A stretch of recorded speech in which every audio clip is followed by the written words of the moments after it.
ગુજરાતમાં છેલ્લા 3 દિવસથી મેઘરાજા ધમાકેદાર બેટિંગ બોલાવી રહ્યા છે ત્યારે સૌરાષ્ટ્ર પંથકના જિલ્લાઓમાં તો સાંબેલાધાર વરસાદ વરસતા લોકો હવે મેઘરાજા ખમૈયા કરે તેવી પ્રાર્થના કરી રહ્યા છે।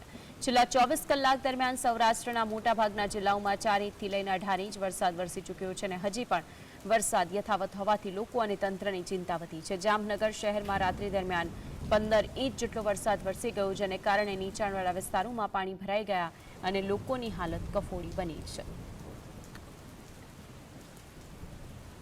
आज अंगे વધુ માહિતી માટે સંવાદદાતા અર્જુન જોડાઈ ગયા છે। અર્જુન, જામનગરની અંદર જે પરિસ્થિતિ સર્જાઈ છે, લોકો હવે કહી રહ્યા છે કે મેઘરાજા ખમૈયા કરે તો સારું।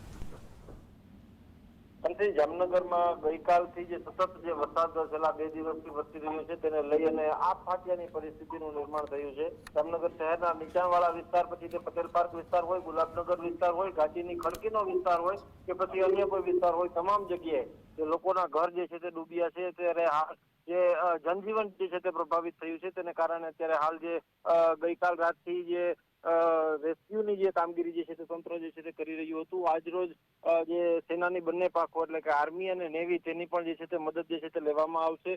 અત્યારે હાલ જો આંકડાકીય જો માહિતીની જો વાત કરીએ તો જામનગર શહેરમાં જે 24 કલાક દરમિયાન જે 15 ઇંચ જેટલો વરસાદ વરસ્યો છે।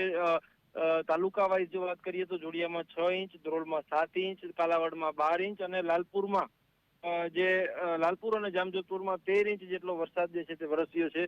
તેને લઈને અત્યારે હાલ જનજીવન જે છે તે પ્રભાવિત થયું છે। હજુ પણ જે વરસાદી જોર યથાવત છે, વરસાદ પણ ચાલુ છે, એટલે કે લોકોની સમસ્યા અને હાલાકી વધે તેવી પૂરેપૂરી શક્યતાઓ અત્યારે હાલ વર્તાઈ રહી છે। માનસી, અર્જુન, જે રીતે વરસાદની પરિસ્થિતિ સામે આવી એમાં પણ જે લોકમેળાના દ્રશ્યો આપે બતાવ્યા હતા, ત્યાં આખા ગ્રાઉન્ડની અંદર પાણી ભરાઈ ગયા હતા, બસો અડધી ડૂબી ગઈ હતી, અત્યારે ત્યાંની શું પરિસ્થિતિ છે?